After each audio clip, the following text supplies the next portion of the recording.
The perfectly imperfect lasagna video. Hi everyone and welcome back. So today we are going to be making a homemade lasagna. Well, homemade-ish. I did cheat on the white sauce and the pasta sheets.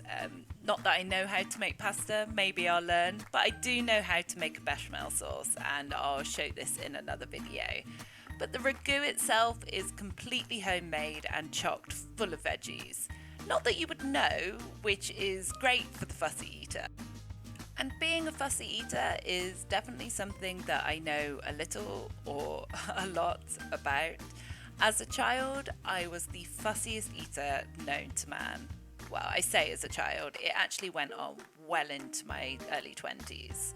I had a lot of control issues over food and I refused to eat vegetables. Sweet corn was the only vegetable that I would eat, and we'll talk about that more in another video. But for now, I just wanted to show you this recipe, as this was one of the first recipes that helped me incorporate vegetables into my diet, and it's great for kids too. I know this because one of my kids is definitely on the fussier side when it comes to food. Well, not just food, but that's a story for another time. And this is a recipe that we've tried and tested and it always goes down really, really well. I now get a real kick out of making our food as colourful as possible and as balanced as possible. All the ingredients and method can be found in the description below if you want to try it too. Okay, so let's talk about the perfectly imperfect element to this video. This shot was the first reason for this. I was so unhappy when I watched it back. The angle's wrong, it's not what I wanted, you can see things I don't want you to. This is the camera slipping and me sorting it out. And when I watched it back, I was so tempted to either scrap the video or just re-record this part. But then I thought, no, it's perfectly imperfect, and that's what I'm trying to highlight. Things aren't always right straight away. We're a work in progress and practice makes good.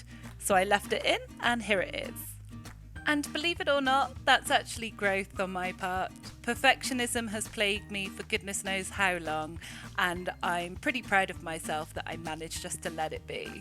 But anyway, enough of that.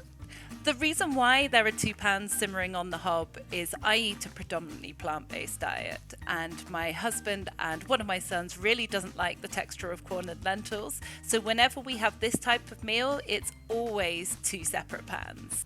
And this brings us on to the last stage of this video, the lasagna assembly. This one's mine, and regrettably I didn't add enough of the white sauce, which meant that my lasagna was a little dry and really lacked that creamy texture.